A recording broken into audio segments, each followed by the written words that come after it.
November 3rd, 2025 meeting. With that, would the Kirk, please call the roll. Mayor Lynn, Here. Member Martin, Here. Member Mucci, Here.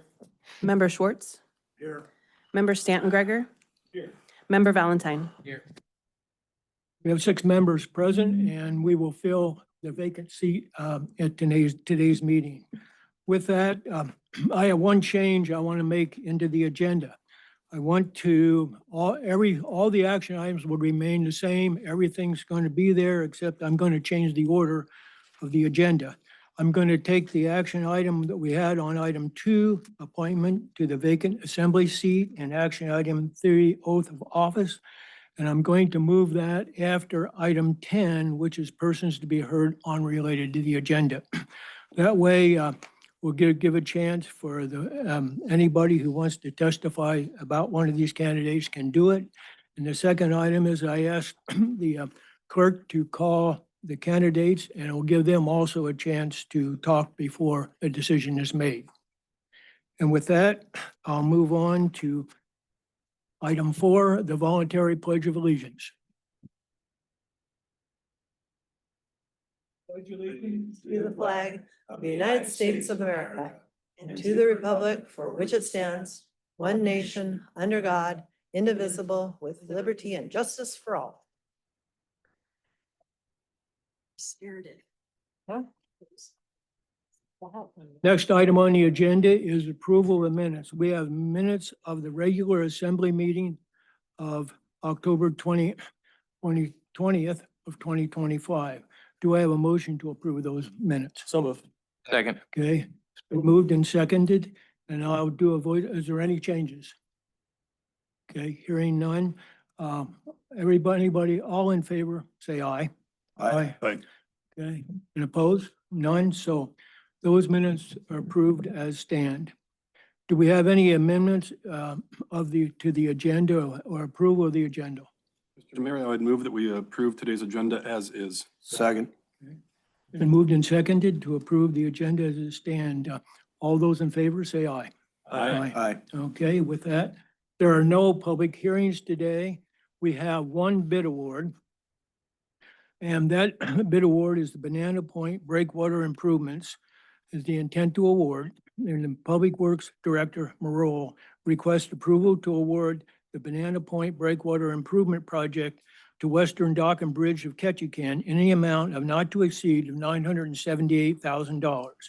A memo from Director Merle with the bidder information for the September 26, 2025 bid opening is attached to the meeting packet. Do I have a motion to approve this award? So moved. Second. Okay, it's been moved and seconded. Discussion. Okay, hearing none. Before I call for a vote, I would like to thank, so the $78,000 we needed was given to us by PIA. And I can tell you that we would have probably lost that $900,000 had it not been for PIA's $78,000. It made a huge difference, or is making a huge difference. And with that, would the clerk please call roll? Member Stanton Gregor, Yes. Member Martin, Yes. Member Valentine, Yes. Member Schwartz, Yes. Member Mucci, Mayor Lynn. Yes. With that, it's approved by all the members. Next item on the agenda is persons to be heard related to the agenda. Is there anybody who would like to have items or talk about items related to the agenda? And looks like I have a full house here, so I'm going to limit it to 3 minutes. And I think former Mayor Jensen would like to talk. Well, good afternoon. My name is Mark Jensen. I'm here representing myself. I'd like to speak to the appointment of the replacement for Bob Lynn's vacant seat. I'm glad the agenda got switched around a little bit so the public had time to comment. I would suggest that the assembly vote to appoint Donna Marsh to this position. And the reasoning is because she had the 3rd highest votes running for assembly. And I know Other people that ran for these positions or have put their name, their interest in. But I think Donna Marsh should be voted in because she had 80 or 90 more votes than the next highest vote getter. So that way you're representing the public's interest of how they voted at the election. So it only makes sense to me. And when I was mayor a few years back, I tried to get this changed, this situation changed. So you mirrored what Juneau did, which is different than taking the next highest vote getter. But if you were a seated assembly member with time left on your term and you ran for mayor and, you had to step down before the election. So that's how Juneau does it. But, whatever Petersburg decides to do, that's what we decide to do. So thank you for the opportunity to testify. Okay, thank you. Is there anybody else who'd like to talk about items related to today's agenda? Okay, seeing none, I would like to now to move to each of the candidates. I think most of the candidates, I'm sorry, go ahead. I didn't hear you, Bill. I haven't got unrelated. I'm still on the agenda for items related today. Okay, related to the agenda, we'll give the opportunity for all the candidates who have put in applications for the vacant seat to talk. If anybody would like to go forward, please do so at this time. Okay. Scott? Thank you for the opportunity to comment. My name is Scott Newman. I'm representing myself. I would like to express my interest in being considered for the open assembly seat. Although I was not successful in my recent campaign for mayor, I remain deeply committed to serving our community and continuing to contribute to the good work already being done by the assembly. Over the last 3 years, I have had the opportunity to work closely with the assembly, staff, and many members of the public on a variety of issues that affect Petersburg. I value the collaboration, thoughtful discussion, and respect that characterize our local government, and I believe I could be a constructive, balanced voice to the table. My motivation for seeking this seat is simple. I care deeply about this community and want to continue contributing to its long-term health, growth, and sustainability. I would be honored to serve and to help carry forward the shared goals that make Petersburg such a strong and vibrant place to live. Thank you for the opportunity to comment. Thank you. Raleigh?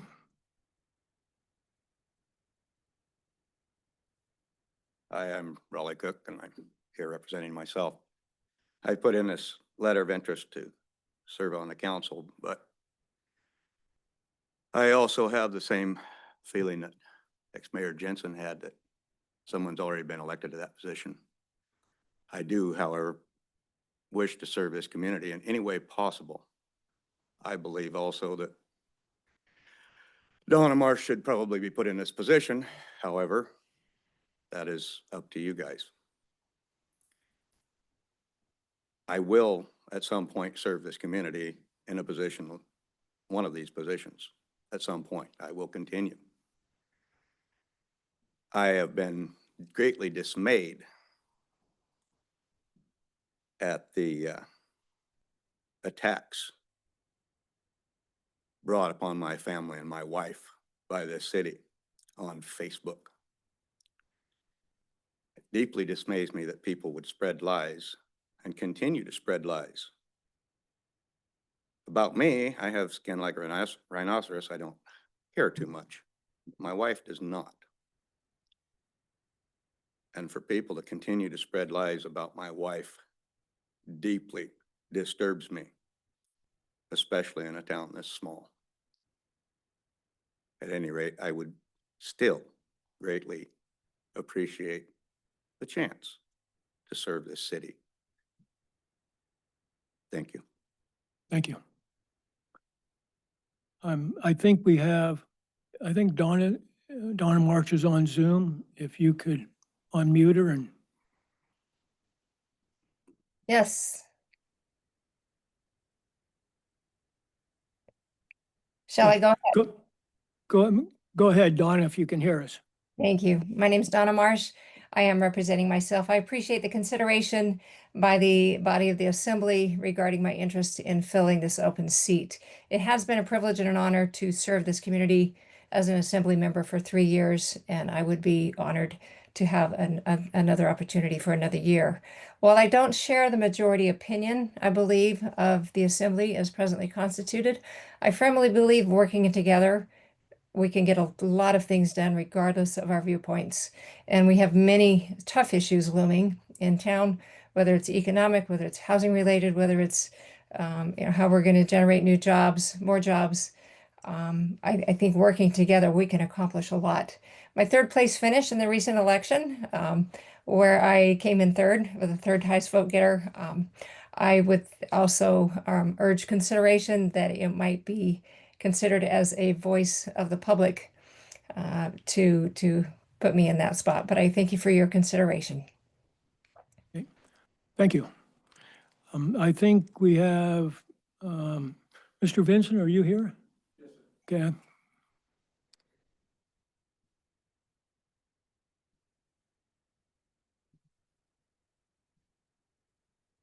Good afternoon. My name is Tony Vincent, representing myself. I'm just here to speak about I submitted a letter of intent. My letter is as stands. There's no changes I'd like to make to that. But I just wanted to openly say that obviously I work for the hospital. And so I have insight into the ongoings of the hospital. I have other insights that I think are not so obvious and that I'd like to bring to the forefront. I did own and operate a minor league football team in Southern California. I became the president of the whole West Coast for our region, for all of the leagues. And there was a lot involved in that, budget decisions, policy, you name it. I ran my organization as a drug deterrent, gang deterrent program. Football was just a front, if you will.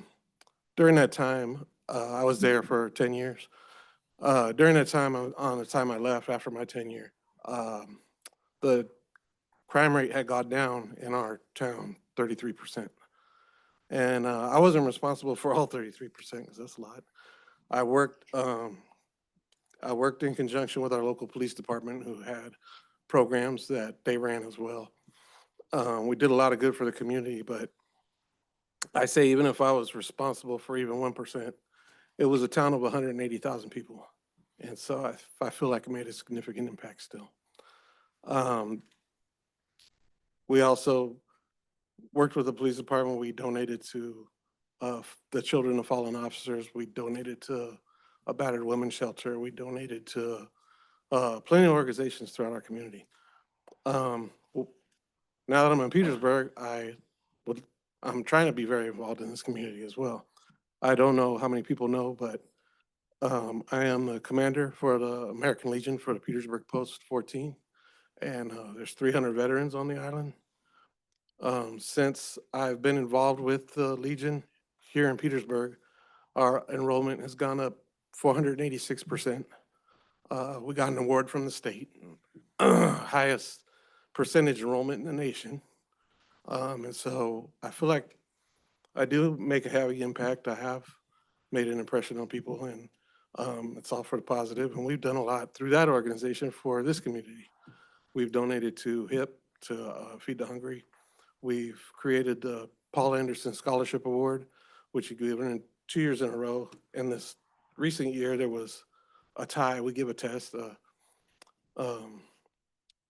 to the seniors at the high school, and there was a tie. So we ended up giving 2 scholarships. We're not going to pick one, so we just gave out 2. And we've done several other things, helmets for kids for the ATVs in conjunction with the hospital. We put new flags up the cemetery. We fixed the gazebo. We've done several things since we've been here. And I'd just like another opportunity to be a part of and represent my community. Thank you. Thank you for your testimony. I think we had Ems Kerr, I don't think wants one to talk. Do you? No, she's shaking her head. So we'll let it go there. And when we, the other candidate, when we called him Mark Taylor, is busy, he couldn't do that, but I definitely thank all the candidates for, stepping up and wanting to be part of it.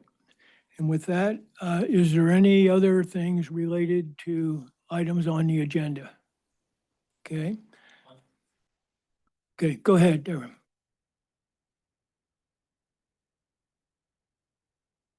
My name is John Mergus.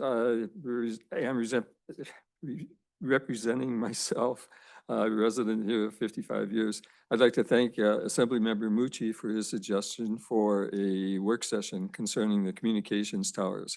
For considering the substantial impact of the entire community for generations to come. I think that deserves much more discussion. So thank you. Thank you for your testimony. Is there anybody else that would like to talk to items related to today's agenda? Okay. Seeing and hearing none, I'll move on to items unrelated to today's agenda. Would anybody like to talk about it? And I think Mr. Tremblay is anxious here. He wants to talk about it. I got the clock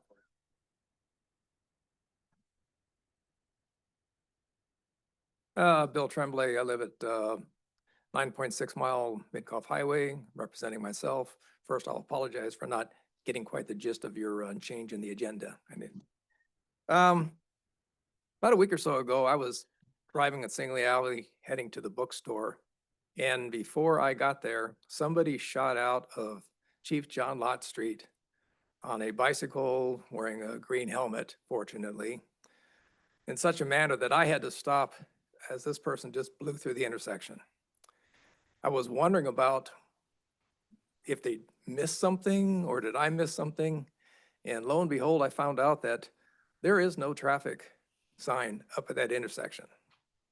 So this person legally blew through, but could have caused a catastrophic situation with that accident that could have occurred. My suggestion is to refer this to your Public Safety Committee with a suggestion of putting up some type of traffic sign, a yield or a stop sign. If you recognize that we have crosswalks on both sides of the street on Singley Alley, we have visitors that are coming through the year that use both sides of the street, many of them heading to the restaurant on that street as to other places. It's a blind corner for a lot of people, having to step around the pole that's on the intersection there. And I think it's a hazard. Like I said, I almost nailed this person on the bicycle as they came through legally because there's no stop sign or yield sign there. So that's my point of order that I'd hope the city would address. Thank you. Thank you for your testimony. Is there anybody else that would like to talk to items unrelated to the agenda?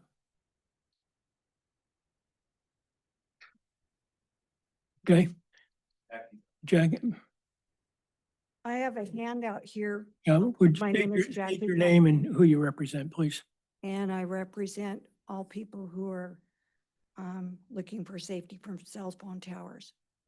And I have this handout for you fellows to look at. And I have handouts here that you can all look at if you want a copy of it. I'm not going to read the whole thing because it'll take too long. But I think it's imperative that we look seriously at the effects that these towers have on wildlife.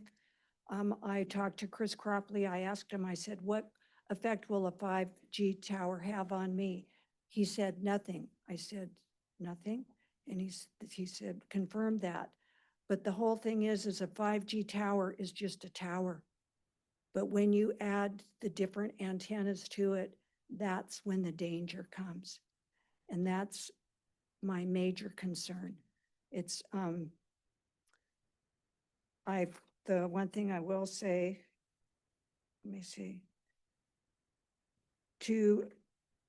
for the audience, to please go look at the website ehtrust.org and read the article titled Revealing 5G Cell Tower Health Impacts, 7 case studies, and then go to the Facebook page, Alaska for Safe Tech, for more information. And I guess I give these to her over there when this is over. Is there anybody else who would like to talk to items unrelated to the agenda? Hi, I'm Judy Omer, and again, speaking to, we're still here about the towers, and I'm grateful that it sounds like there's going to be a work committee or a work session coming up. I too put together a handout that I can give rather than read to everyone there. There's been talk about ordinances in Petersburg, and I just look at what do we even know anymore in this world of what to prepare for? And I don't know that any of us thought we were going to be looking at 150-foot towers in neighborhoods and it's not unknown risks, but it's unreported through government things, risks for it. And I looked at, well, what if they were putting a nuclear waste dump in the middle of Papke's Landing? Or what if they had an open sewage pond that they wanted next to the high school? Or what if they want to put fentanyl in our drinking water? And those sound like absurd things, but it's like, what do we need to prepare for? And it looks like now we're in a scramble to prepare for these towers that are going in and really surprising people by them. I didn't know until, 2.5 weeks ago or something that one was planned, or I would have taken action a lot earlier in trying to educate people about what some of the dangers are, the documented dangers. And so anyway, I have a thing to pass out. We did put together a Facebook page called Alaska for Safe Tech, and we're posting a lot of information on there and a way of communicating, like there's an assembly meeting at noon on Monday and things like that, as well as articles about the safety or the risks and what's going on in some of the other communities in Alaska that are equally surprised. So there's that we can do, but it just seems like when there's scientific uncertainty and a potential for harm, that we need to take precautionary and measured ways of deciding whether we just let this thing happen because there's money and there's people putting them up. And sometimes money is no object when there's a $50 million grant supporting this and what are supposed to be for unserved areas of tribal lands, Tlingit Haida. And so I think we need to really stop and look, and I'm grateful that there's going to be a work session coming up where we can share more information. In the meantime, I can pass these forward. If anyone here has wanted to sign a page just talking about concerns, doesn't commit you to anything but a concern, we've been passing around papers, and if anybody here wants to sign, I have papers that they can put their name on as well. We've got 160 now, and we're just getting going. Thank you. Thank you for your testimony. Should I put them over here? Or? Yes, please give it to the clerk. Is there anybody else who would like to talk about items unrelated to the agenda? Hi, I'm Micah Klein. I'm speaking for myself. I live out at 12 Mile. I also am concerned about these towers. I think legally there's very few ways to kind of block them from going in at this point, but there's even less ways to stop what goes on than once they're assembled. And I honestly think, and I'm speaking only for myself, the most effective way to give the citizens of our community more say in how this technology comes into Petersburg and this infrastructure is put in is by zoning and ordinance. And I know that's going to sound really unpopular and scary, especially when you get out past the city limits.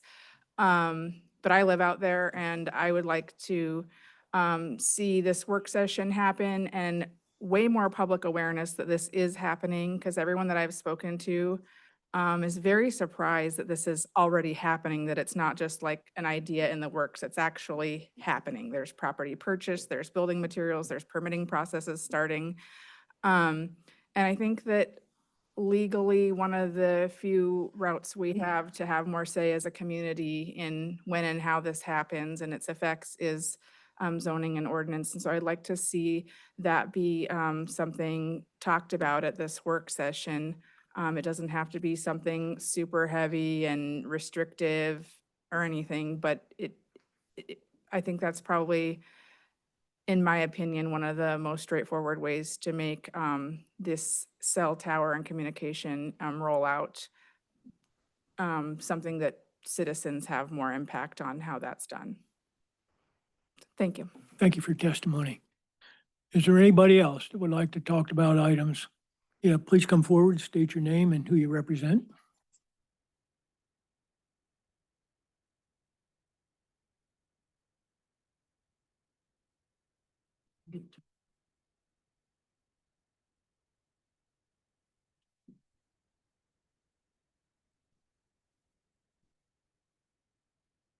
Mr. Mayor, member of the Borough Assembly, my name is Jerry Merrigan, and I have been a Petersburg resident since '78, and I have owned and lived out on property out the road since 1990 in the vicinity of 12 Mile as well. The lots in that area originated from a DNR land lottery that preceded the Alaska Mental Health Land Trust settlement. So we are completely surrounded by mental health land behind us and the water in front of us. Today, I'm speaking on behalf of myself, and there's a handout that you'll get later, I guess, so I wasn't going to read it, but I'd like to encourage the Assembly to begin the process of looking at possible extension of a limited number of services to South Mitkof, that is outside of Service Area 1. I have lived out there for 35 years, and like most people, I would like everything to stay the same, more or less, not change, but that's not what's happening. Incremental change is inevitable, but recently things have been happening in leaps and bounds. I think we've reached a tipping point, and the two proposed actions is the Alaska Mental Health Land Trust subdivision, 101 lots at the outgo, there'll be more, and the proposed tidal work towers. I would request the Borough Assembly direct the Borough Manager and staff prepare a paper exploring options, just exploring for extension of limited number of services to address issues arising from these actions and future projects. Most of the issues I've identified in the handout, but they're identified more with like the lack of road standards. That's more with the mental health subdivision and road maintenance, and a lack of planning and zoning. And this should include, paper should make a best estimate as to the effectiveness of these options and address issue as to what the cost might be for the borough and how will we pay it? Would it be an incremental mill rate or something to address these things? In order to consider extension of services, cost is a key concern for all parties. And I believe the mill rate should be proportional to services received. And in this request, I am no means trying to limit the Assembly, Borough Manager, or staff from considering any other options and ideas, but minimally, I hope the elements outlined in the handout would be considered. Taking no action is going to have future costs. It would seem reasonable to try to get ahead of these issues to the extent practicable, rather than try to, rather be stuck in reactive mode. What do we do now? No one likes to pay more taxes if you ask them, but if this paper could at least estimate what some service might do, how it would help, and what it might cost, I think that'd go a long way to people making a reasonable decision. The mental health, people aren't aware, there's a proposed subdivision that stretches from Papke's to the Forest Service boundary, includes 101 lots ranging from 1.3 acres to 30 acres. So a lot of these are going to get subdivided even after they sell. Most of the lots are in the 5 to 10 acre range. This subdivision is mostly muskeg lots in a largely unroaded area that lacks most utilities as well as no planning and zoning. There are currently no road standards in the proposed subdivision. This is not a shovel-ready subdivision that's going to help with the housing project. This is going to be a big thing, and it's just going to, I don't know how it's going to work. But the proposed tower in the Papke's residential area seems to me inconsistent with the current land use in that immediate area. It's going to be adjacent to multiple residential properties. However, because of the lack of planning and zoning, the process, this makes a poorly cited project a possibility. In the handout I have, I listed 4 things. One is 2 wouldn't require a service area. One is extension of platting authority, and the other is extension of planning and zoning. I'm not sure what the platting authority will do to the current subdivision, but it would affect of mental health, it would affect further subdividing of those parcels for sure. And you might possibly put road standards in there. Planning and zoning, I'm envisioning more of a very rough rural process of here's what you're allowed to do. Here's things that, okay, you might be, but you got to go to planning and zoning. At least it would give people a forum to talk about it before it's down the road. And then there's things that you might agree that that couldn't be done. But it's just, a very rough rural residential area or something, a very loose thing, but at least have a checkpoint where people could go and speak to planning and zoning before having immediately come here. The other would be like forming a service area, and what I'm looking at is not, going to be a lot of road maintenance. All the roads out there are gravel, with the exception of the highway, which is DOT and Papke's Road. That and plowing. And the other one would be extension of emergency medical ambulance service. Right now, you call 911. It's a hit or miss thing. You get Ketchikan. So anyway, it's those looking at forming a service area. All this stuff's going to take a while, is down the road, but I think we do have to start somewhere. If you're when I lived in a more rural area, people were planning and zoning, the concern was a rock pit or logging. Now wasn't that worried living in a muskeg area from either of those, but now we've got big antennas, giant subdivisions, and I don't know what's next. What's going to come next? A detention center, a data center? We don't know. It's things we never thought about. But more development is going to happen, and so please help us do it wisely and with some forethought. Thank you. Thank you for your testimony. Is there anybody else related for items unrelated to the agenda? Okay. Seeing and hearing none, I'm going to move on then back to item 2 on the agenda, which was the appointment to the vacant assembly seat. With that, the mayor can't make a motion, but I'm going to move to appoint Scott Newman to the vacant assembly seat. I can't make a motion, but if any assembly member can do that or choose somebody else. Mr. Mayor, I would move that we appoint Scott Newman to serve a 1-year term until ending in October 2026. Is there a second? Second.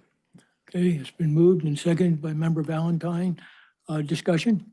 Yeah, thank you, Mr. Mayor. I'm going to take this opportunity, even though the motion is on the floor, to potentially appoint Member Newman. We'll either vote that down and move on to someone else or appoint Scott. I want to thank all 6 people who put their name in for appointment. It is a big risk going down the line. Tina Kerr didn't need to speak today, but I appreciate you putting your name in. You're a public figure. To put yourself out there takes a lot of guts. Tony Vincent, you came in today. I think, and to be clear, I think there's a compelling reason for any of these candidates for us to vote for them. Your work with the American Legion and your volunteer history is exemplary. Raleigh Cook, independent businessman, spoke a lot about the need for developing resources in our borough. That's compelling to me. I don't know Mark Taylor, but I know he works for Trident, younger guy with a family, try to be involved in public service. It's the real deal. It's important. Donna Marsh sat with us over the last 3 years on the assembly. Anyone who listened to meetings know Donna did her research. That's it. Those are legitimate things. And with all 6 people, only 1 can be appointed. I put my name in to be on the assembly about 11 years ago. I was not appointed. So whichever people are not appointed, try not to take it personally. It's hard for all of us up there, especially in the face of so many qualified candidates. Mayor Jensen spoke to Donna Marsh being the 3rd highest vote getter. That's the thing. I can't argue that logic. We don't have precedent for that, but that I don't discount his point. I'll speak for myself now that I've covered the bases on the other applicants of why I'm voting for Scott Newman. I worked with Scott over the last 2+ years. We agreed on some issues and we disagreed on plenty more. One thing I respected a great deal about him was his ability to want to grow in the role and learn new things. And I liked how we disagreed. We disagreed on plenty of issues, and I found when we did, I generally learned something which helped me grow as a person, as an assembly member. And I think he's a prudent choice for us to appoint once again. Thank you. Is there any other assembly members? Member Schwartz. Well, I'll echo Jay's respect and admiration for those people that put their name in the hat.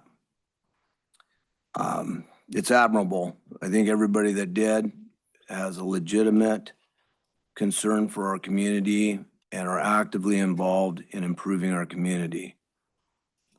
Scott and I grew up together. and I've got nothing but respect for him, business owner, raised his family here. I'll be voting no on this because I agree with Mark. And I agree with Raleigh and the 25 or 30 other people that talked to me about this. Had that seat been opened up, we wouldn't even be here to make this decision. Donna would be in. But because it went the way that it did, and that's the process, here we are. So, love you, Scott, but I'll be voting no on this one. And my support is for Donna because the citizens of Petersburg voted her in. And when I looked at the charter, it goes the citizens of Petersburg and then the Borough Assembly. And that's how the power in this government is supposed to be. So that's my 2 bits. Thank you. Member Valentine?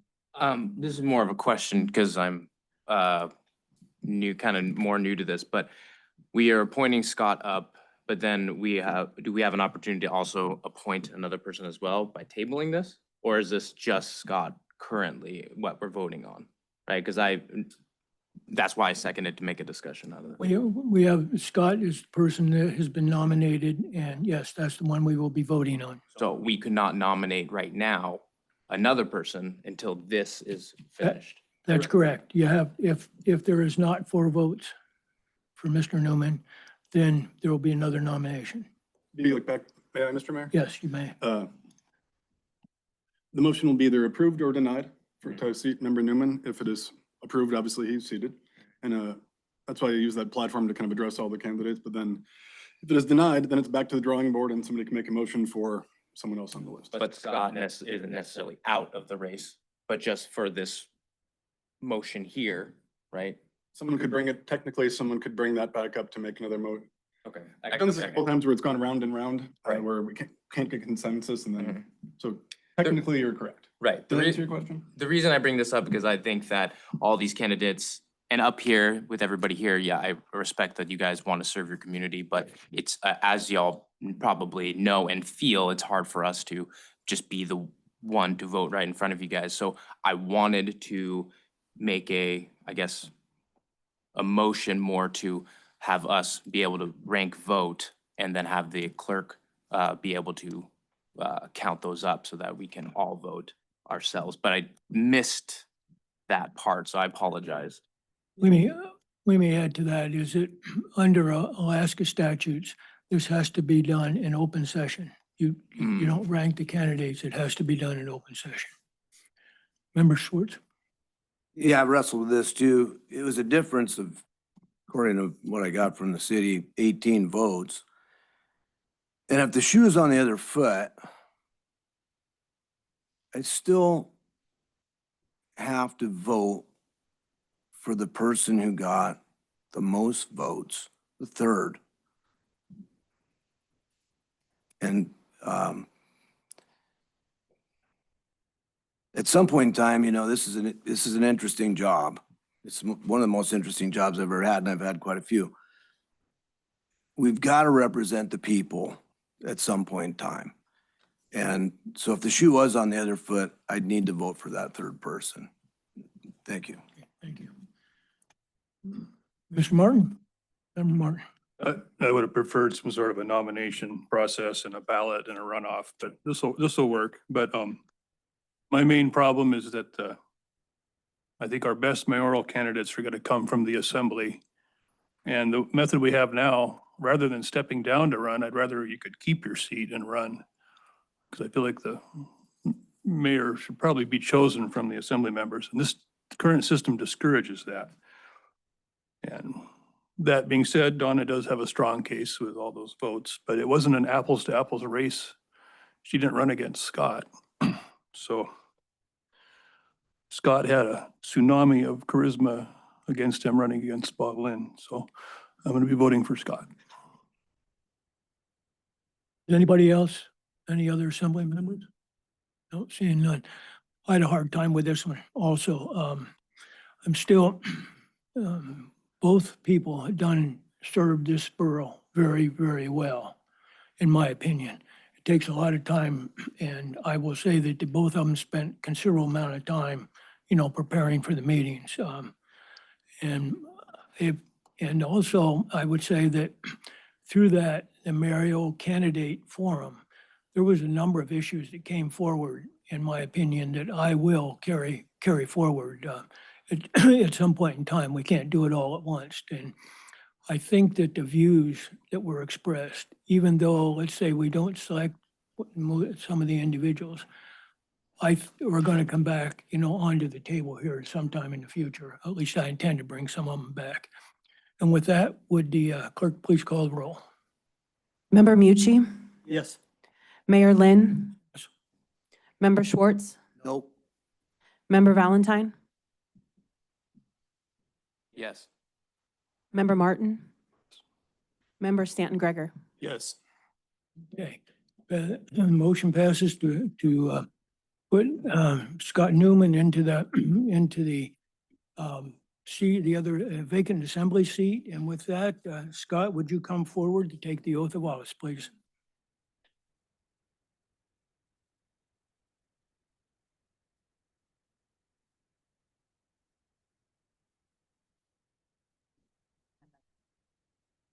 Okay, thank you. Scott, please Hold read. hold just a second for everybody to get. Okay, we're going to wait for just a minute Yeah. while everyone Sorry. takes a seat. Thank you, Manager Giesbrecht. Okay, you ready? All right. Scott Newman, do you solemnly affirm that you will support and defend the Constitution of the United States and the Constitution of the State of Alaska and the ordinances of the Petersburg Borough, and that you will honestly, faithfully, and impartially perform the duties of Assembly Member for the Petersburg Borough, Alaska, to the best of your ability? Thank you. Please sign me here. Congratulations.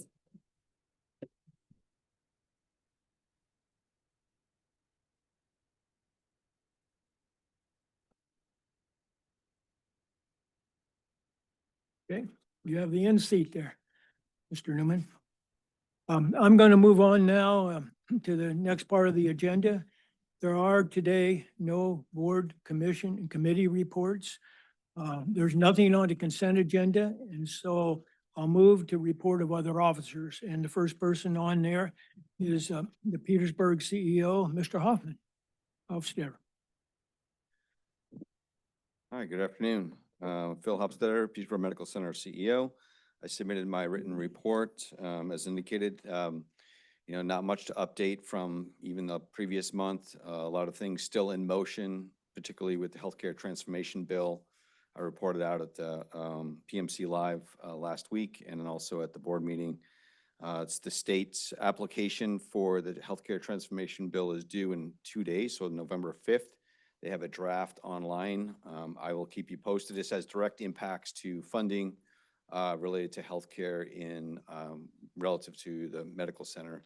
So certainly we'll keep you apprised as that comes through. My understanding is the RFIs that were submitted in August from the various hospitals in the state were all reviewed and all submitted as part of the application. So that is in some ways good news. I'm still waiting for infrastructure and capital because there are some restrictions around that with the federal side. So we will see what's pending with that. So, and secondly, the work building, as I mentioned previously, we are still waiting on the state for a certificate of need. It is a little bit of back and forth process for the MRI. So it is ready to go. We are just waiting on the state to give us that stamp of approval. And I'll keep you posted on that as well. And lastly, just with the new assembly members, just keeping in the back of your mind, the work session for the PMC and or annual work session with PMC and the assembly, probably sometime in January, I'm thinking would be good, and looking at how we can structure the next phase. And also we'll have information more in the healthcare transformation bill, providing good information to the assembly through those means. That's all I got for today. Thank you. Any questions for Mr. Hofstadter? Okay, I would just add one thing to, Phil and I had a chance to talk with the House member from Ketchikan in House District 1 last week related to the transformation bill. And I thought it was an excellent conversation.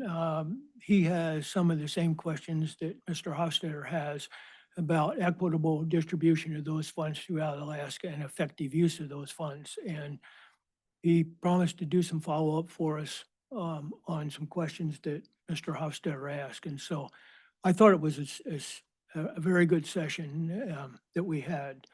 And I just add that unless, Phil, you have anything else to add to what I said? Also it was good. It's nice to see some alignment with representatives and also support around that. And the biggest thing is not to have the bill get mired in politics within the state. And so the association, hospital association, the hospitals, Health and Social Services for the state and the legislature, we all want to be aligned. It's not going to be perfect, but we want to all be behind it so that we can spend properly the funding that gets allocated under the regs that are provided through the state and through CMS, which is Center for Medicare and Medicaid, to make sure we're following those parameters. We do not want to lose the opportunity. The funding spend is 18 months per year. It's a lot for a state the size of Alaska, so we want to make sure that we spend properly and don't lose the opportunity of healthcare transformation as the bill indicates. Okay, thank you. We have a report from, I think, the Forest Service. Carrie, I think you've got the report here. Hi, good afternoon. Just a short report for me today. We are in a shutdown, I think, as everybody knows. But I am at the office, so I did want to say, folks, if they're wanting a designated hunter permit, I am there and I am issuing those. So I have had the opportunity to connect with people, but I have my number on the door. So if I don't see you come to the door, give me a call or a text and I'll come meet you or set up a time to make sure that we get those subsistence permits issued. And secondly, the Thomas Bay timber sale contract was awarded. And so we should start seeing some activity over in Thomas Bay related to that contract in the spring. And that's it for me, unless there's any questions. Any questions for Ranger Case? Yes. How big is that timber sale? How many board feet? This offering is 4.3 million. Any other questions? Okay, thank you. All right, thank you. Okay, last on the agenda is Petersburg School District, Robin Taylor. Hey, well, good afternoon. I'm Robin Taylor, the superintendent for the Petersburg School District. Just a few updates. Construction continues to move along. We are hopeful that we're down to the last 2 weeks, but I do know the contractor was still waiting on soffitting, and that's been 18 or 19 weeks out from that order. So there are delays in shipping, but we are making really, really good headway. I do want to do a shout out to our Viking swim team. They were just down at regionals and all of our swimmers qualified for state. Logan Tao took first in 2 of those events and he is ranked first in the 100 freestyle. So ranked first in the state. That's among all of our large schools too, because our students do have to compete, not just with the smaller schools, but they are competing with the 4A very large schools. So a big shout out to him. And veterans, thank you for your service. We are once again hosting the Veterans Day Parade next Tuesday, November 11th at 9:00 a.m. So just as we did last year, we'll have folks line up in their cars up by the Children's Center and they will follow, I think Coast Guard is doing the leading the parade, but they'll follow along Dolphin Street. Students will be out and the Colts of Valor will be staged right in front of the elementary school entrance. So do appreciate everybody who has served our country. And the final announcement is that we have our Fall Into Reading Literacy event also coming up next week on November 14th. There will be a pre-dinner for the elementary Title I families at the elementary school, and then they'll all shift over to the middle and high school, where it sounds like we have high school students who will be in character doing some reading. So this is a part of our CLSD, the Comprehensive Literacy Statewide Development Grant that we have, is we're really trying to focus on literacy efforts for children from birth to grade 12. So happy to entertain any questions. Any questions from the assembly? Okay, thank you for your. With that, I'll move on next to the mayor's report, and it's fairly short. I'll read it here. We're seeking letters of interest for people interested in serving as board member to the Southeast Alaska Power Authority for calendar year 2026. The Borough Assembly will appoint one voting member and one alternate to be on the SEPA board. Letters of interest should be submitted to the clerk at borough offices located at 12 South Nordic Drive by sending to P.O. Box 329, Petersburg, Alaska 99833, or by emailing to bregula@petersburgak.org. Last item is, again, seeking letters of interest. The Petersburg Borough is accepting letters of interest for citizens who wish to serve the community by filling one vacancy seat on the school board until the October 2026 election. Again, letters of interest should be sent to the borough clerk, either delivered personally or sent to bregula@petersburgak.gov. And that's all. I'd like to add one other item that Mr. Hagerman and I attended a SEPA meeting last week. We'll have a full report the next go around. But while I was there, I had a chance to spend some time with Representative Bynum from House District 1 and with Senator Sullivan's aide in Ketchikan. And I thought those sessions went well, and I'll have some more information at the next meeting. And with that, I'll move on to the manager's report. Thank you, sir. With the new qualifications for the sales tax exemption card, and we've got a bit of a concern with the state of Alaska's approval process, we're encouraging all seniors that are waiting to hear back from the state on their approval status to apply for the borough sales tax exemption card by filling out the new borough application and remitting any correspondence from the state that your application is currently being considered. The borough application was mailed last week to all seniors with prior cards, but also can be found on the borough's website or at the finance office. The borough would like to document how long it is taking the state to approve eligibility for the state senior benefit program. The documentation is helpful in deciding if the Borough Assembly needs to approve a resolution or a temporary sales tax exemption card for those waiting for a determination on eligibility from the state. So we're working through that. Jody and her staff are keeping a close eye on it. Our big windstorm a while back, we had some damage up at the ball field. We've gotten a quote for about $11,000 to fix the damage. We don't have the money right now. We're working with Little League. We have a contract with Little League. They're supposed to have insurance to cover things like this. Unfortunately, their insurance didn't cover acts of God. So we're trying to figure out how we can help them and work through what they need to get that field back repair and back in use. In October, the library hosted an art show featuring 50 submitted pieces. The opening event drew more than 80 attendees. A portion of the art sales will benefit the Petersburg Library Art Education Endowment. Youth basketball season is wrapping up, and we are headed into the all-star phase with the Wrangell youth basketball team coming over here and us going there.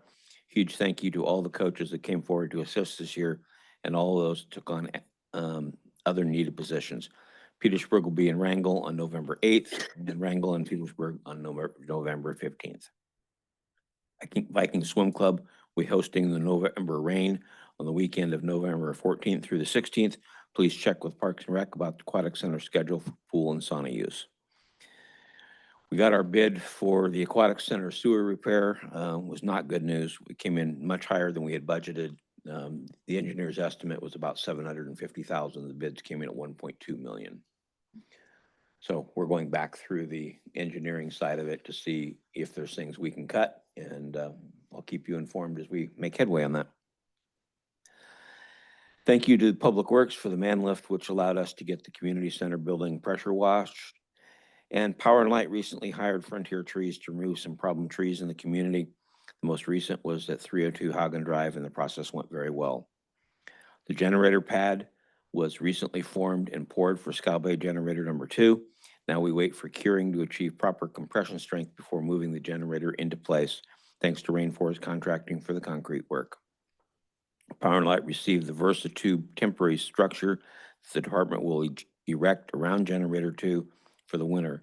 Some parts were incorrect, but the supplier, Northern Enterprises, has addressed this, and the correct parts are on their way at no additional cost. Power and Light continues to work with Dawson Construction to finalize a contract for the design build aspects of the Scow Bay Generator project.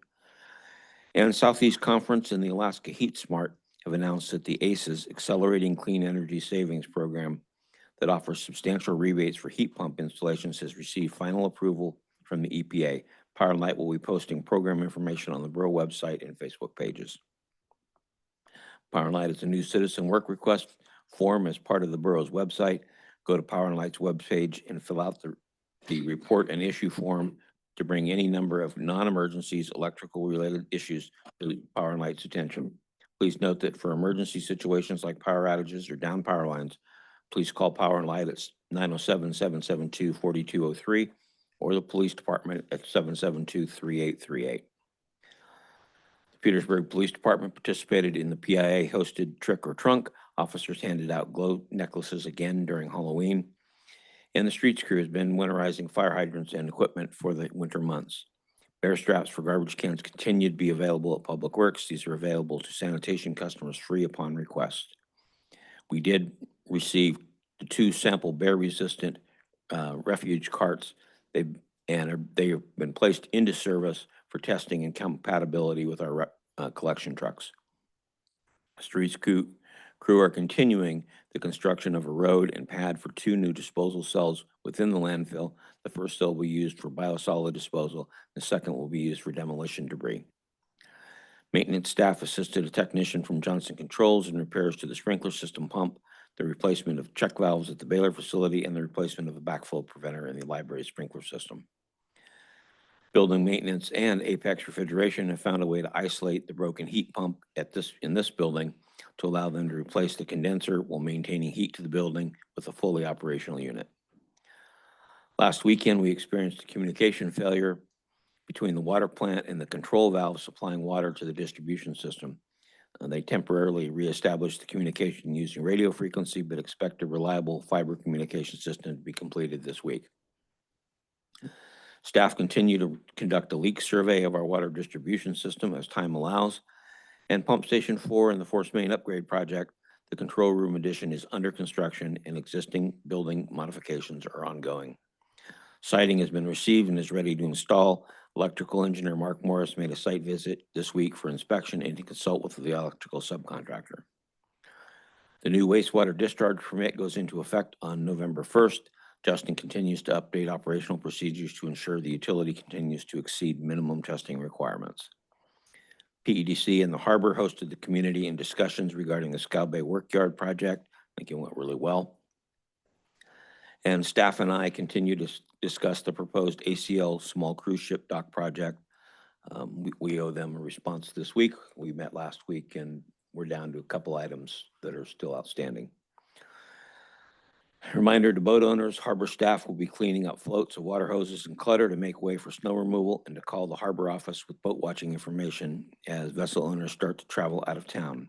Harbor maintenance finalized work on the South Harbor fire line and replaced joints that have been leaking. The fire line is up and running. I started negotiations with Dave Omer on the sales contract for the lots, the assembly. So we'll go back and forth a little bit on that, but we're making headway. And I will begin the discussion with Tidal Network as instructed by the Assembly.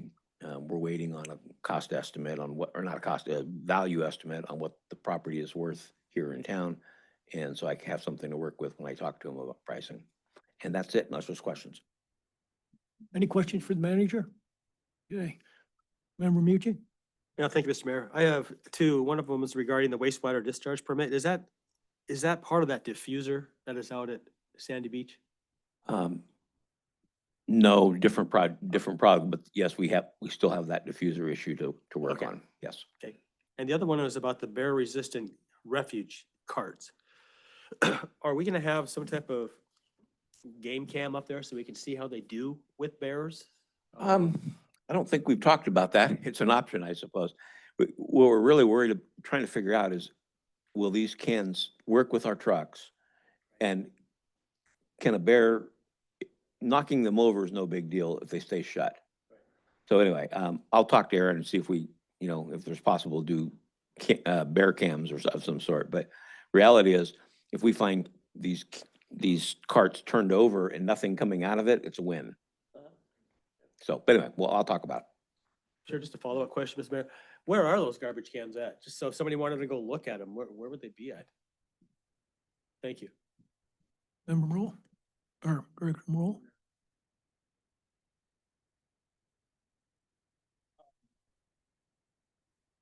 We've received 2 of these bear cans from Northland Products. One of them we put up in the Clinket Haida subdivision. That homeowner does have a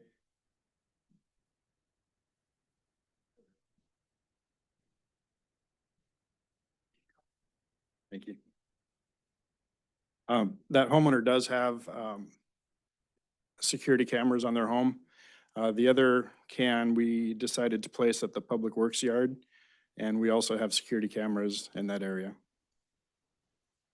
Thank you. Thank you. Any other questions from assembly members? Okay.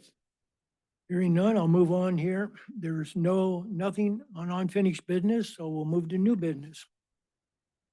Under new business, the first item is ordinance 2025-14, an ordinance amending the official zoning map for Service Area 1 of the Petersburg Borough to 1, rezone with the condition precedent, Government Lot 21, Parcel 01-010-430, from open space recreational to single-family mobile home, and 2, to rezone Lot 4, Lot A, Skylark 2 subdivision, plat number 90-14, from single-family residential to open space recreational, and Government Lot 13, Parcel 01-010-412, from public use to open space recreational. This is the first reading.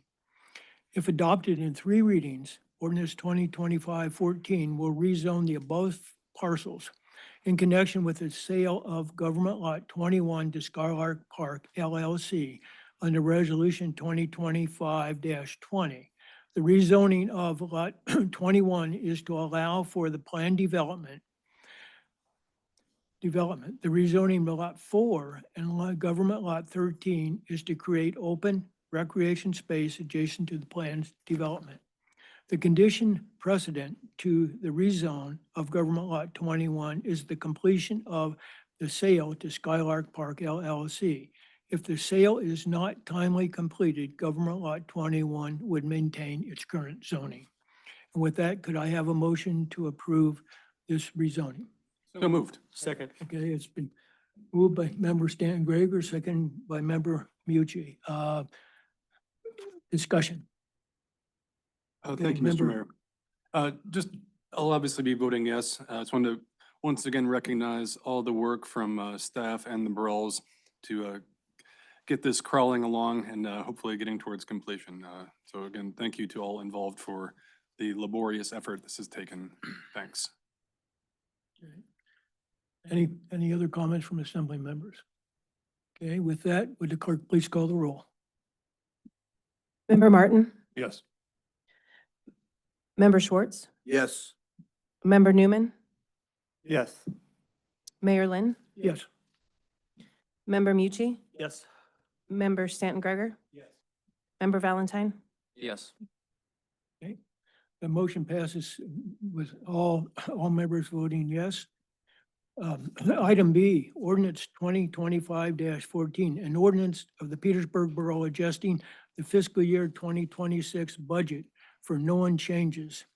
And if approved in 3 readings, this supplemental budget will make changes to the following funds. And I'll read them here. Close out Fund 745, Auto Meter Reading Capital Project by transferring the remaining $15,901.75 to Fund 763, the Electric Grid Resiliency Capital Project Fund. Budget $78,000 in revenue from PIA for the Banana Point Breakwater Improvement Project per Resolution 2025-21. Budget 61,000 for engineering expense in the wastewater fund, not to exceed 61,000 for time and material to prepare bid-ready documents for repairs to the outfall pipe in Frederick Sound. Budget $25,000 in the wastewater fund to purchase one replaceable variable frequency drive due to failure of the existing unit at Pump Station 5 and rebuild the two failed pumps to serve as backup units for future operational needs. A memo from Director Morrell regarding the VFDs is attached. Last is budget 195,000 in expense for new light poles for the downtown street light capital project. The 195,000 in cash is already reserved in this capital project fund for this purpose. Do I have a motion to approve these changes? So move. Okay. Moved by, I think it was Member Mucci and seconded by Member Stanton Greger. With that discussion, and I believe there's to each of the assembly members, there is a proposed change, a motion to change. Mr. Mayor, Yes, I would move that we amend this ordinance 2025-15 to increase the engineering appropriation for the outfall pipe project from 61,000 to 66,000. This adjustment reflects the inclusion of the construction cost estimate by the engineer, which is necessary for proper fund appropriation. Second. moved by Member Stan Greger, seconded by Member Schwartz. And discussion on the amendment. Member Mucci. Yeah, thank you, Mr. Mayor. Just some clarification for myself. So that means that this change here, that whole project for the diffuser is gonna be $66,000. That will include the pieces for the equipment as well as the engineering work? Through the mayor, I wish it was that simple. Okay, This is actually just to get the engineering done and get an estimate of what the cost will be to do the project. thank you. Okay. Other questions from the assembly? Okay. Hearing none, would the clerk please call the roll? Member Newman, Yes. Member Stanton Greger, Yes. Mayor Lynn, Yes. Member Schwartz, Yes. Member Valentine, Yes. Member Martin, Member Mucci. Yes. And that motion passes 7 to 0. With that, I'll move on to the election of the vice mayor. Mr. Mayor, Okay, if I may? go ahead. Now we're back to the main motion as amended. You're correct. No worry, not a problem. I got your back. Glad you picked that No up. problem. Okay, would you call the roll on the main motion? Mayor Lynn, Yes. Member Martin, Yes. Member Mucci, Yes. Member Valentine, Yes. Member Schwartz, Yes.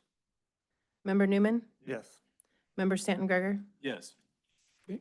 Thank you for picking that up. I was moving on here. Very welcome.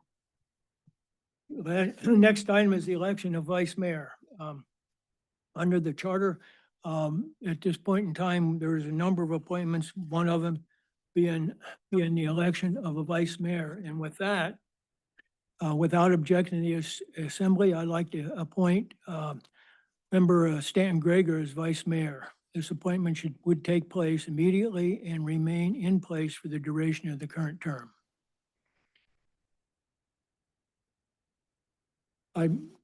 Without objection, if somebody wants to nominate somebody else, they're certainly welcome to. Okay. Hearing none, then Assembly Member Stanton Greger is the vice mayor. And with that, I have some appointments to the seats to make. And I'll move on here. I want to appoint at this point in time for Southeast Conference. We have in the past, Mayor Jensen was, last year, Mayor Jensen was a voting member and Member James Valentine was the second one. This year, I would like to appoint, without objection from the assembly, I would like to appoint Member Jeff Mucci as a voting member and member James Valentine as a second. And okay, again, with that, member Mucci is the voting member and member Valentine is the second member to this. The Alaska Municipal League is normally is the mayor, and I would allow myself or put myself on that position. And I would ask that the manager be my backup on that. Moving on again, Harbor and Ports Advisory Board. I'd like to appoint member Rob Schwartz to that position for this coming year. Okay. Again, hearing no objection, I'll move on here. Hospital Board Liaison, I've been the liaison in the past, but that needs to move now. And I would like to appoint member Bob Martin as our representative on to the hospital board as liaison. Okay. Okay. Again, Assembly Member Martin, you are now the liaison. Public Service Advisory Board liaison, I would like to appoint Scott Newman to that position.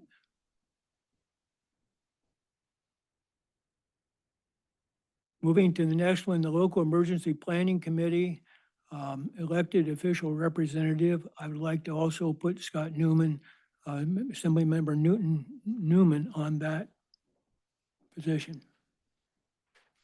Okay. Last item, which we'll select at some later date, is SEPA. And so with that, I'll move on. The next item on the is the appointment. Our borough charter calls for a parliamentarian, and we have never done that. I'm sure you have a question. The clerk has a question. Can you hear me now? Okay. So Director Cabrera just pointed out, we do need to appoint someone to the PEDC, the Economic Development Council, from the Assembly to represent the Assembly on that board. Yeah, I think in the past that Member Valentine has been on that. Okay. And I would say that I think he should continue. Thank you. Thank you. Moving on, I was going with the parliamentarian. With that, the code requires, we haven't done this in the past, but the code, our code really does require it. And so without objection, I would appoint Assembly Member sitting next to me here, Stanton Greger, to that position. He's already corrected me twice, so that's okay. Needs to Be be done. patient with me as I Yeah. continue to learn in that role, so be patient when I miss. Letters of interest for board appointments is the next item on the agenda. There was three open seats. And I'll start first of all with the Harbor Ports Advisory Board. Andy Kiddums is putting in his name to fill that seat. Without objection from the Assembly, I would appoint Andy to the Harbor and Ports Advisory Board. Okay, moving on, Public Safety Advisory Board. John Lichtenberger has put in his name. He's the only person, and without objection from the Assembly, I would put John Lichtenberger on that board. Last item is the Planning Commission. And the Planning Commission, we've had two people put in their names. Mr. Raleigh Cook, who's in the audience here, and Micah Klein, I think she was in the audience. At any rate, without objection from the Assembly, I would select Micah Klein to fill that position. Okay, seeing none, Micah, you are now on the Planning Commission. The next item on the agenda is Utility Director hire. Manager Griesbeck and Utility Director Hegerman request approval to hire Stephen Harbor for the position of Utility Director beginning December 30th, 2025 at an annual salary of $160,000. Director Hegerman will be retiring in July of 2026. Do I have a motion to approve the hire? So moved. Second. Okay. It's been moved by Member Stanton Greger and seconded by Member Mucci. Discussion. Yes, please. Yes. Just briefly, since Carl will be retiring in July of 2026, speaking as a member of the public and an assembly member, I'm glad, Carl, that you're able to find your candidate of choice here we're in early November of 2025 to give you guys plenty of overlap together, because I think that'll be really important, because of course it's a big position. So I'll obviously be voting yes. I'm just glad you found your candidate sooner rather than later. Any other comments? Assembly Martin? Director Hagerman gave me a great tour last week of the power plant, hydropower out the road and everything in Scow Bay, and there's just a lot going on. I'm just really glad we got Steve and then the chance to double up for 6 months. And thank you, Steve. Other comments from assembly members? I would just add one is that the manager and director, or utility director Hagerman planned for a 6-month transition. So the funding is there to take care, to provide that overlap. And I agree with Assembly Member Martin, it's absolutely necessary in this particular position. So with that, would the clerk please call the roll? Vice Mayor Stanton Greger, Yes. Member Valentine, Yes. Member Schwartz, Yes. Mayor Lynn, Yes. Member Martin, Member Newman, Yes. Member Mucci. Yes. Thank you all very much. Okay, and with that, I'm going to move on, and we now have a new utility director, and thank you, manager and utility director Hagerman for bringing that forward. Mr. Mayor, There- I'm go sorry, ahead. if I just want to say this out loud. Stephen doesn't start until December 30th of 25. We're just trying to make sure we have this as such a difficult position to fill properly. And then Yes. the first roughly 3 to 4 months, Carl will still be in charge. Stephen will be piggybacking and learning. And then Carl will still be here for the second half of that 6 months with Stephen taking over the day-to-day management and Carl filling in holes. And so we've tried to think of everything we could, but it's a moving target. So if you have any concerns whatsoever, I'm sure Carl, myself, or Steve Harbor would be happy to answer them if it comes down to it. But it is, we've got it laid out pretty well. So thank you for letting me. Thank you, and utility director Hagerman's ready to re-up again if you need him. We're working on that. Yeah. Thank you. Next item on the agenda was request for a work session. Assembly Member Mucci requested that the assembly schedule a work session open to the public to hear a presentation from Tidal Network regarding the proposed communication towers in Petersburg.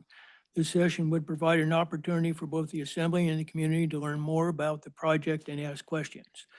Do I have a motion to approve that work session? So moved. Second. Okay, been moved by Member Schwartz and seconded by Member Valentine. Discussion. Member Mucci. Thank you, Mr. Mayor. I asked to have this on the agenda. One of the first, I've only been back on here for a couple of meetings, and so I respect all the work everybody's done in the past getting to where we are now, but one of the first notices I got from the city manager is whether or not I wanted to talk about this more, if I needed more information, and I didn't know exactly where the assembly was on taking a position on cell towers, either pro or against them. And in the meantime, since we've been talking about it for the last month, there's more and more people who have some concerns about where cell towers are going in Petersburg. And we've heard members of the community talking about, oh, maybe there should be some type of guidelines for where cell towers can go in relations to residential neighborhoods. Right now, I don't think we have anything on the books, but I wanted to throw it out there to see if there was any interest. I mean, I know Tidal Network has made a presentation to the borough, but I've heard several stories about that the presentation wasn't that, it could have been done a little bit more, more information could have been shared. And obviously there's continued support within the community and or people who live out the road about this issue.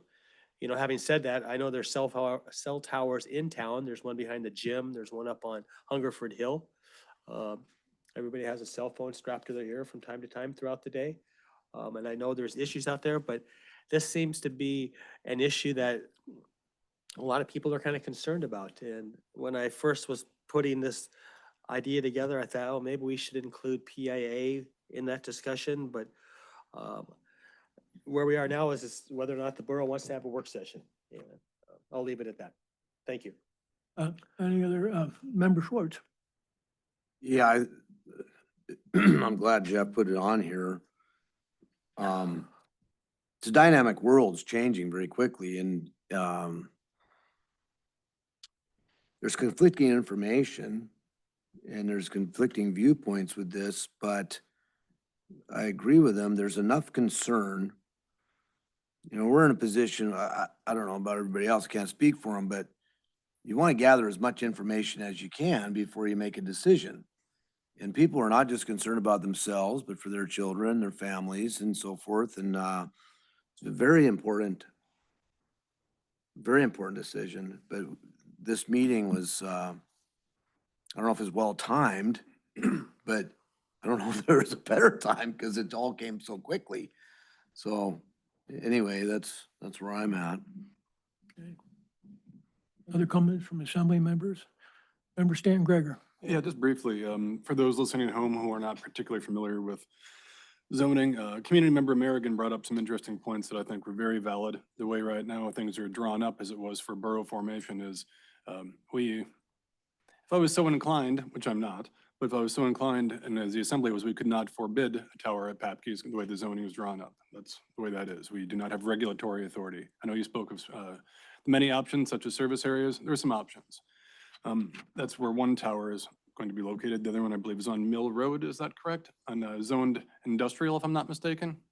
Yeah, so again, those listening at home, that's consistent with that. Right now, where the process is, there's one remaining tower they're looking to locate potentially by the fire hall. And I believe it was Member Marsh who'd asked some questions in September of Tidal Network, and I appreciated Tidal Network being very thorough in regards to that.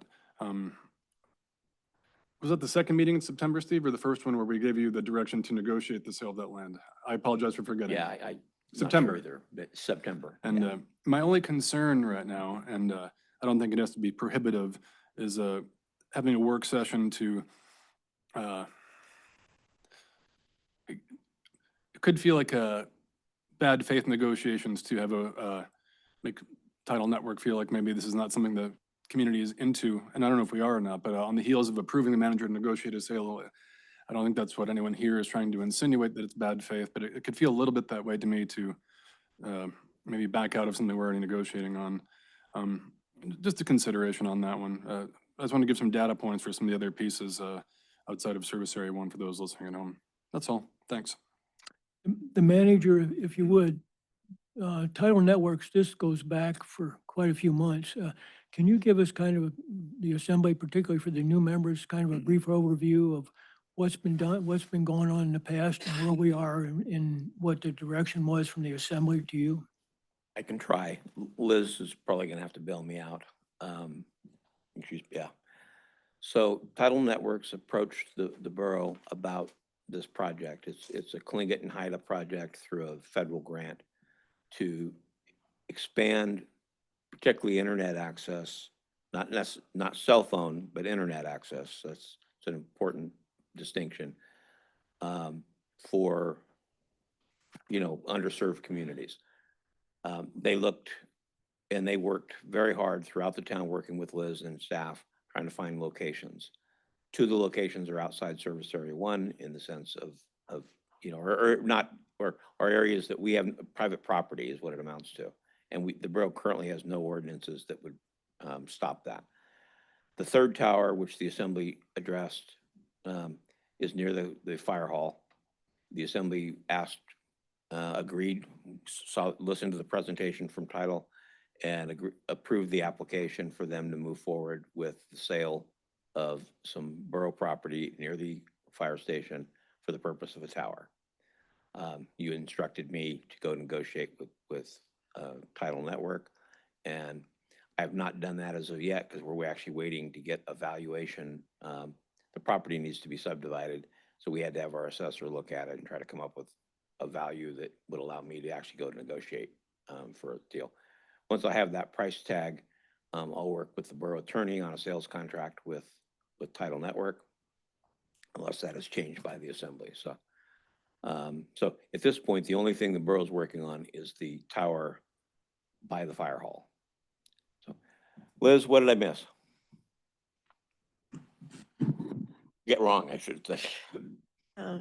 Through the mayor. Just so you know, for Tower on Mill Road, that property is zoned industrial. So it's a by right use, the way the borough's interpreted the code, meaning that you don't need anything special. You don't need to go to the planning commission for that. We don't have to hold public hearings. You just need a building permit. So just to make that distinction, and of course, outside of Service Area 1, we have no zoning in place. So private property can be used for any legal use, right? And that's pretty much it. The property that Title's looked at around the downtown, around the Hammers and Fire Hall area, you know, it needed to be either commercial property or industrial property because a tower would not be allowed at residential property. The tower that's there behind Hammers is on commercial property. That's why it was allowed there. The question about the sale of the property, that actually, that hearing was actually held in August before the planning commission. So it's sort of been on the docket since then. So I think those are the only other things I would add. Any other questions from the assembly before we go? Member Mucci? Yeah, thank you, Mr. Mayor. Yeah, I'm not against, putting Steve negotiating with Title on that property up at the, up by the fire hall, but I think it would be interesting, Jerry Merrigan brought up a good point. I mean, if there are people out the road that would like to see some guardrails put on private property that might house a cell phone tower, I think maybe this could be an opportunity to start that conversation. I think it's also interesting to talk about the plating authority for the borough. I think we need to cross that bridge sooner than later. I think it's out there. And I think it's the cell phone towers, the issues with the cell phone towers are gonna give us the opportunity to talk about that. And the work session, well, I didn't put a date on here. I mean, I'd be willing to, wait until the first part of December to put this work session together because, there have been some interesting conversation points brought up about what would it cost to extend the services outside Service Area 1. I mean, that's going to be one of the big things for the assembly to look at because we're all aware that when the budget process is moving forward, we're going to be looking for things to cut, not to add. But I mean, I think it's a legit question for the assembly is, what do we want to do out there? We've heard from several people who live out at Papke's during the election cycle there were several people who live out at Papke's who would like to see a few guidelines put on so that things might, I don't know if the words, things might put some guidelines on what can be built up there and how tall a tower can be and things like that. So I think we're at a point here where we can continue the conversation going with negotiation up there at the fire hall, but still give us an opportunity to look at extending the services outside Service Area 1. So thank you. Through the mayor. Yeah. I just want to, and again, Liz can correct me, the process of creating a service area, if we got it done in less than 2 years, I'd be surprised. And that's not a reflection on Liz. It's an amazingly difficult process. And it would not happen timely enough for the Title Networks folks. So so I guess that's the tough part is the assembly has instructed me to negotiate with them. They're expecting to be negotiated with. If the assembly wants to go a different direction on saying we don't want that tower there, we probably need to be upfront with them, and because it's not gonna be something in 2 meetings we can have ready for you to, so anyway, I'm just trying to be open about the process of forming a service area is just not an easy thing. And we've never done it. You know, that's not something that Liz or I have done here. So it would be a long, lengthy process and involves a lot of polling of people out there and voting. And anyway, I just want to make sure everybody understands. If you want to go that direction, then we probably owe Tidal Networks a response to saying, slow down.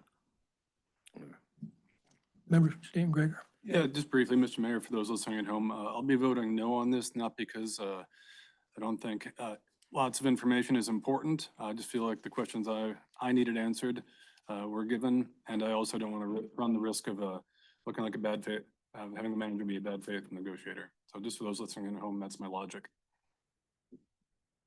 Other, Member Martin?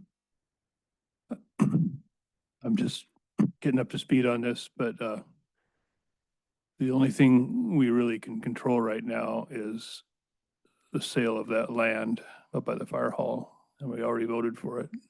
And I am impressed to see this many people come and fill up chambers with concerns, but not enough to reverse that decision to sell the land. And from what I gather, beyond that, the FCC has complete authority over the health concerns issue, and we could be sued for denying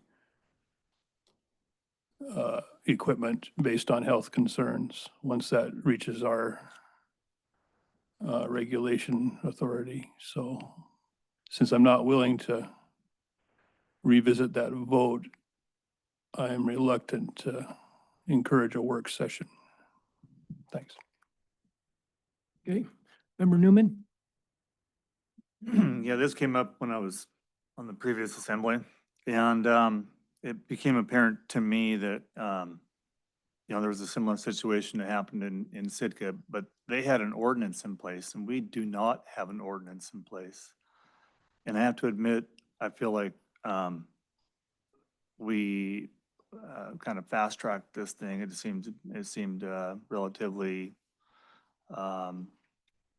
you know, a benign issue, I guess, not an issue. It was really have significant concerns, health concerns for people. But as time went on, then more people started voicing as they started to learn what was happening. And by then we had already approved the sale of the land to PIA for the tower. So kind of at this point, I feel like we're kind of echoing Assemblymember Martin's points that we could potentially be in some legal peril if we stop everything right here, and we're playing with some pretty big players.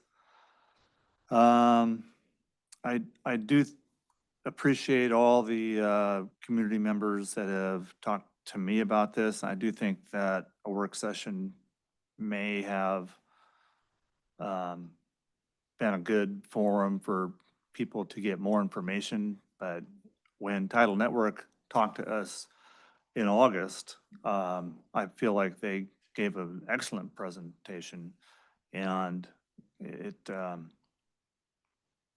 it's a really difficult situation, but I'm going to vote no for this, just by virtue of the fact of we're putting ourselves in some legal peril. We don't need to be in any major litigation with a major company.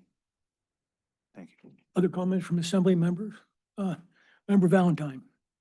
I was unfortunately not here during those August and September. I was in Juneau having my baby, which I'm stoked about. But anyhow, this yeah, as the time has gone on and I kind of listening to everybody, it's very clear the public just doesn't want it. And hearing that as an assembly member, to backtrack seems like very difficult, and maybe we shouldn't.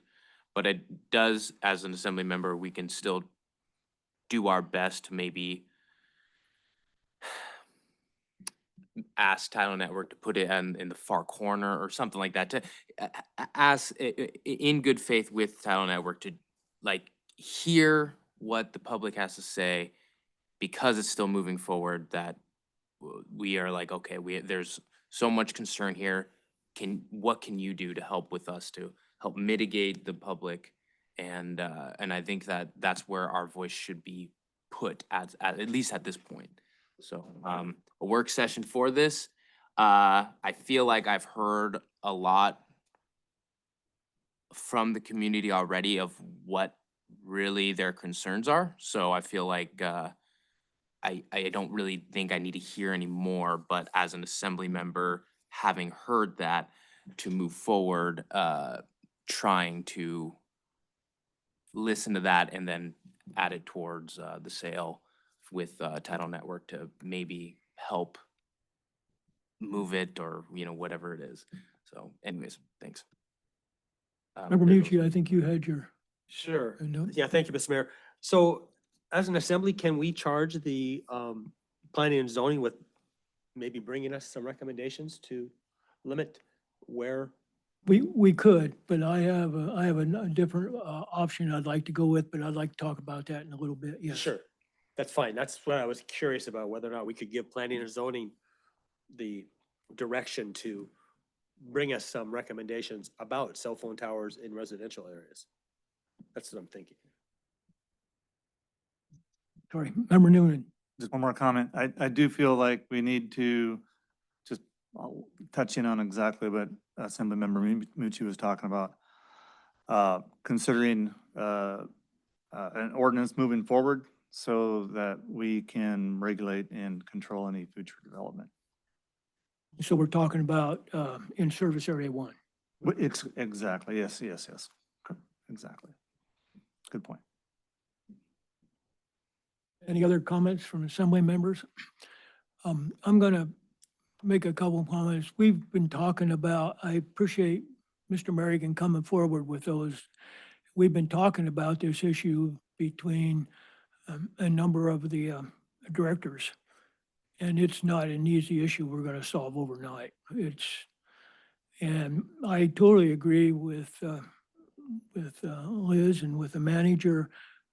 We need to put some service areas into effect before we sell lands off island and before we even go forward. And that's not an easy job.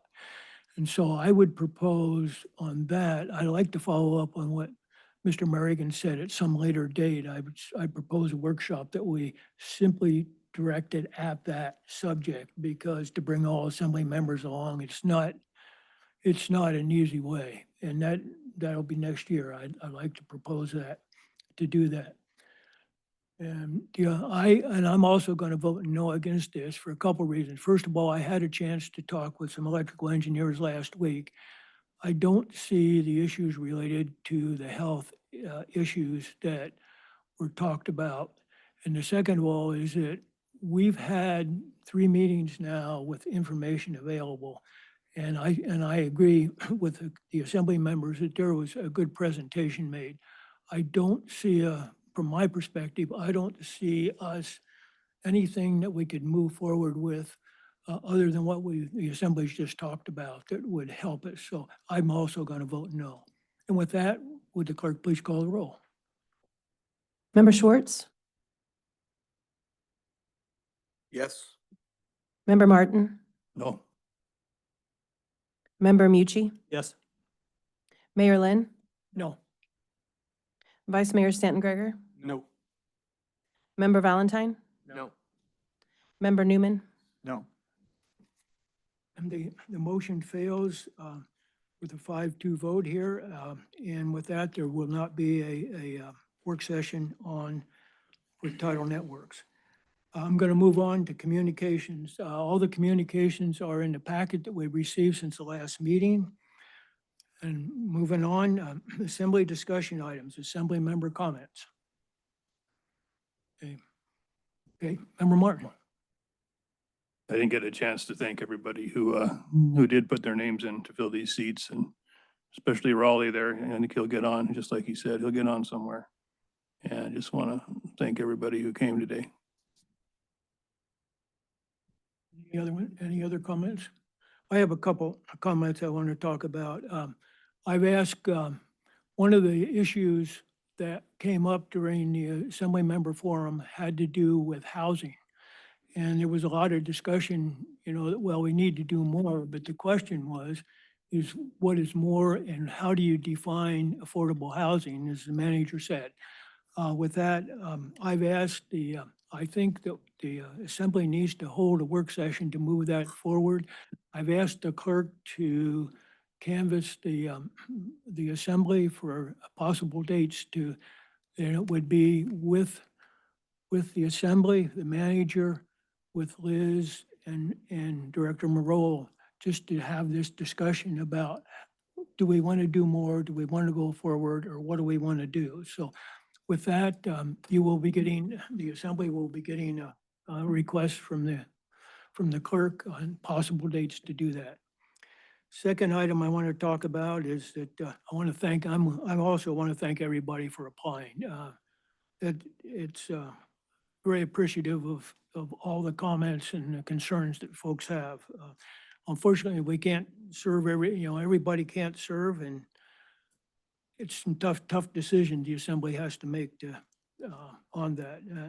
And I appreciate all the Assembly for their candid discussion on that. The last item I have on that is, I think it's December 17th is our next meeting. 20th? November. Oh, no, I'm sorry. November, I missed it. Anyway, I've asked, one of the things I had a chance last week is to talk about the big beautiful bill and Senator Sullivan will be on Zoom and make a presentation to the Assembly. At least that's what I tentatively know, on the 17th. The Assembly will have a chance, as I understand it, to ask questions. What I am going to ask the clerk to do is to send a note to all Assembly members. And I've asked that if you have questions related to the implementation of that bill, that please send it to the clerk so that we can get, clarification. I promised that we would forward that to Senator Sullivan so that he can, at least answer some of those.